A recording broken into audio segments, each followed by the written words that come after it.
प्रिय छात्रों, कक्षा 11वीं वाणिज्य विषय के अंतर्गत व्यवसायिक अध्ययन का हम यहाँ पर अध्ययन कर रहे हैं।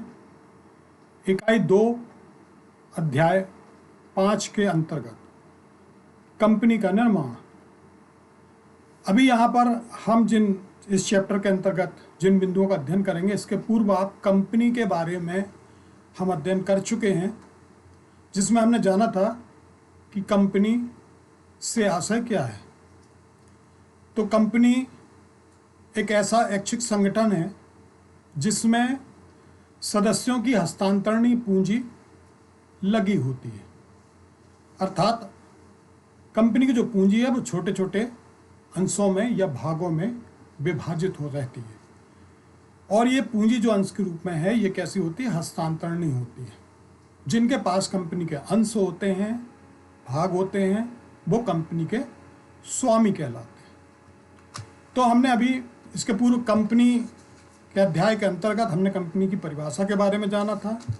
फिर साथ ही कंपनी की विशेषताएं क्या थी, जैसे कि कृत्रिम व्यक्ति था, कंपनी का अपना पृथक वैधानिक अस्तित्व होता है, शाश्वत इसका उत्तराधिकार है, गठन इसका जो होता है वो कंपनी अधिनियम 1956 के अंतर्गत होता है। तो ये कुछ विशेषताएं हमने देखी थी।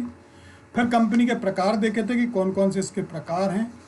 इनमें जो प्रमुख थे, निजी कंपनी और सार्वजनिक कंपनी।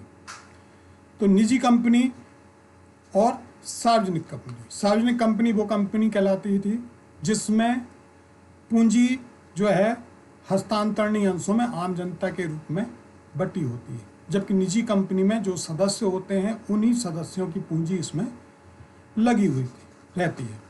तो इस प्रकार से हमने यहाँ पर निजी कंपनी और सार्वजनिक कंपनी में अंतर जाना था। अब यहाँ इस अध्याय के अंतर्गत हम जानेंगे कि जब हम एक कंपनी का निर्माण करते हैं तो उसका निर्माण प्रक्रिया जो है, जो उसकी स्थापना के चरण हैं, वो किस प्रकार से हैं।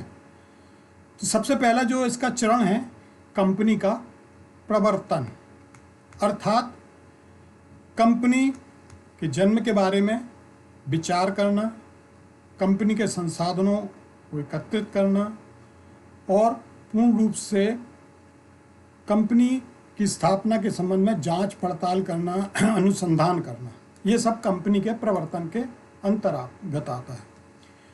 दूसरा बिंदु इसमें हम चर्चा करेंगे कंपनी का समामेलन। कंपनी का समामेलन से आशय है कंपनी का पंजीकरण। प्रवर्तन की प्रक्रिया के पश्चात कंपनी का जब हम रजिस्ट्रेशन कराते हैं, पंजीयन कराते हैं, तो उसको हम समामेलन करना कहते हैं। अर्थात एक कंपनी को समामेलन का प्रमाण पत्र प्राप्त होने के पश्चात ही कंपनी अपने व्यवसाय को प्रारंभ कर सकती है, अपना नाम रख सकती है। तीसरा जो होता है कंपनी द्वारा व्यवसाय का प्रारंभ।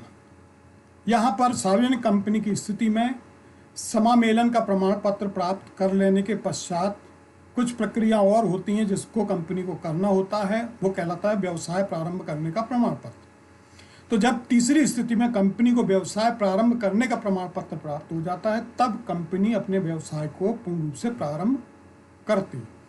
तो यहाँ हम कंपनी के निर्माण अध्याय के अंतर्गत यहाँ प्रथम 2 बिंदुओं को देखेंगे, कंपनी का प्रवर्तन और कंपनी का समामेलन।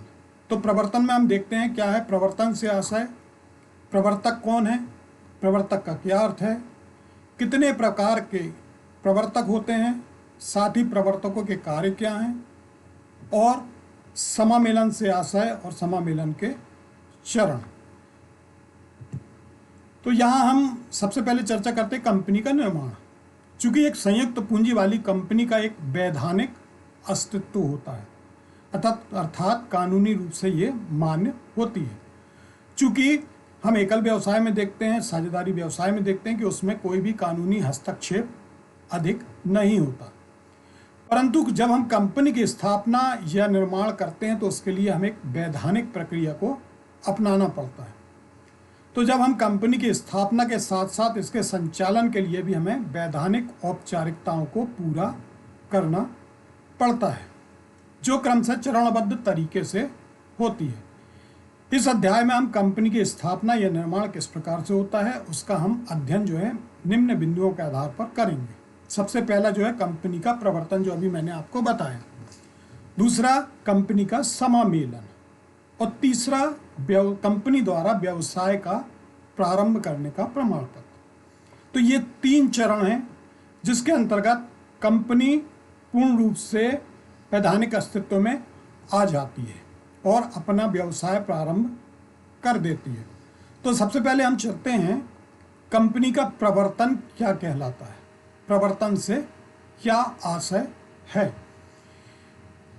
एक कंपनी की स्थापना का विचार करना ही क्या है, प्रवर्तन कहलाता है। हमारे मन में यदि कोई विचार आता है, उस विचार को हमें फॉलोअप करना, उसको आगे बढ़ाना, वो प्रमोट करना, वो कहलाता है प्रवर्तन। तो यहाँ जब किसी के मन में कंपनी की स्थापना का विचार आता है तो वो कहलाता है कंपनी का प्रवर्तन। यहाँ से शुरुआत होती है। अब इस संबंध में ये जो प्रवर्तन है, ये नए व्यवसाय को प्रारंभ करने के लिए भी हो सकता है, नई कंपनी की स्थापना के लिए हो सकता है, या विद्यमान जो व्यवसाय ऑलरेडी पहले से है उसको खरीदकर नए सिरे से अपने तरीके से चलाने के लिए कंपनी की स्थापना की जाती है। तो यहाँ 2 स्थितियों में, नंबर 1 कि यदि हमें नए कंपनी की स्थापना करना है, दूसरा जो व्यवसाय वर्तमान में संचालित है उसको हम खरीदते हैं और उसको फिर कंपनी के रूप में फिर से नए रूप तौर पर चलाते हैं। फिर दोनों स्थितियों में हमें कुछ प्रारंभिक कार्य करने होते हैं, जैसे व्यवसायिक अवसर की गहनता से जांच। अब सबसे पहले जब हम किसी व्यवसाय को कंपनी के माध्यम से प्रारंभ करना चाहते हैं तो सबसे पहले जो व्यवसाय हम कर रहे हैं उसके जो अवसर हैं बाजार में, उसकी हम गहनता के साथ जांच करते हैं, अध्ययन करते हैं। और जब हम ये पाते हैं कि हमें इस व्यवसाय में सफलता प्राप्त हो सकती है, तब हम इस बात से निश्चित होने के उपरांत जो है स्थापना से संबंधित वैधानिक औपचारिकताओं को पूरा करना शुरू करते हैं। तो जिसमें आवश्यक जो भी प्रपत्र हैं उनको हम तैयार करते हैं। रजिस्ट्रार से कंपनी के प्रस्तावित नाम के संबंध में पत्र व्यवहार करना। अब रजिस्ट्रार कौन है, जो कि यहाँ पर कंपनी का पंजीयन करता है। यदि व्यवसाय क्रय करना है तो उसके स्वामी से हमें क्या करना होगा, अनुबंध करना होगा। ये प्रमुख है। ये कंपनी निर्माण का क्या है, प्रथम चरण है। यहाँ पर इस चरण में जो क्रियाएं संपन्न की जाती हैं वो कहलाती हैं प्रवर्तन। और जो व्यक्ति या फर्म इस कार्य को करती है वो कहलाता है प्रवर्तक। तो इस प्रकार से यहाँ हमने प्रवर्तन में देखा कि सबसे पहले तो एक कंपनी की स्थापना का विचार करना, फिर जो जिस कंपनी की हम स्थापना करना चाह रहे हैं वो नए व्यवसाय के लिए कर रहे हैं, या जो व्यवसाय पूर्व से स्थापित है उसके लिए हम कंपनी के रूप में उसकी स्थापना कर रहे हैं। तत्पश्चात ये विचार करने के पश्चात जो व्यावसायिक अवसरों की और हम जांच करते हैं, और निश्चिंत होने के उपरांत जो है हम यहाँ पर आवश्यक प्रपत्रों को तैयार करते हैं, जिसमें रजिस्ट्रार के संबंध में पास प्रस्तावित नाम के संबंध में पत्र व्यवहार करते हैं। व्यवसाय क्रय करना है तो स्वामी से अनुबंध करते हैं। तो ये प्रथम चरण की कार्रवाई है जो कि प्रवर्तन कहलाती है। अब यहाँ पर जो इस कार्य को करता है वो व्यक्ति या फर्म प्रवर्तक कहलाता है। तो कंपनी के प्रवर्तन संबंधी कार्यों को करने वाली व्यक्ति या संस्था क्या कहलाती है, प्रवर्तक कहलाती है। यहाँ हम देखेंगे प्रवर्तन की अर्थ और उसकी परिभाषा। तो प्रवर्तन एक व्यावसायिक विचार को जन्म देना, व व्यावसायिक सुअवसर की खोज करना, उस व्यवसाय के संबंध में विस्तृत जांच पड़ताल करना, पूंजी, संपत्ति तथा प्रबंध आदि विभिन्न आवश्यक तत्वों को एकत्रित करना व उनका समन्वय करना प्रवर्तन कहलाता है। यहाँ परिभाषा दी है गस्टन वर्ग के अनुसार। प्रवर्तन शब्द से आशय व्यावसायिक सुअवसरों की खोज करने, उनके लाभ प्राप्त करने के उद्देश्य से पूंजी, संपत्ति तथा प्रबंध क्षमता को किसी व्यावसायिक संस्था के रूप में संगठित करने से है।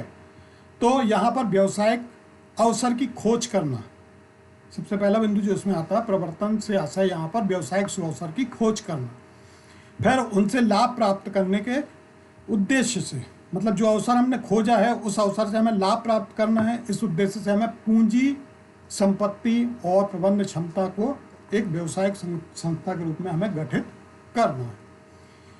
फिर यहाँ दिया जो व्यक्ति समूह या संस्था कंपनी के प्रवर्तन में सहायता प्रदान करते हैं, आवश्यक कार्य करते, प्रवर्तक कहलाते हैं। तो आर्थर ड्यूइंग के अनुसार प्रवर्तक वह व्यक्ति है जो लाभ प्रदान करने के लिए योग्य व्यवसाय के विचार को कार्य रूप में परिणत करने की संभावना को जानता है, उससे संबंधित विभिन्न व्यक्तियों को एकत्रित करता है तथा अंत में नवीन व्यवसाय को जन्म देने के लिए विभिन्न आवश्यक चरणों की देखरेख करता है। न्यायाधीश काकबर्न के अनुसार प्रवर्तक निश्चित उद्देश्यों के आधार पर कंपनी का निर्माण करता है। जो हमारे उद्देश्य हैं, प्रवर्तक उन उद्देश्यों को ध्यान में रखकर कंपनी का निर्माण करता है, साथ ही आगे उसे कैसे चलाना है, उद्देश्य की प्राप्ति कैसे करना है, इसके लिए वो आवश्यक कार्यवाही करता है। तो यहाँ प्रवर्तक की जो परिभाषा है इस प्रकार से, प्रवर्तक से आशय व्यक्ति या व्यक्तियों के उस समूह से है जो अपने विचारों को लाभ कमाने के लिए उसे व्यवसाय में परिवर्तित करने की संभावना के प्रति पूर्ण सचेत है तथा इस संबंध में विभिन्न विशेषज्ञों की मदद से कंपनी को अस्तित्व में लाने हेतु सभी आवश्यक कदम उठाता है।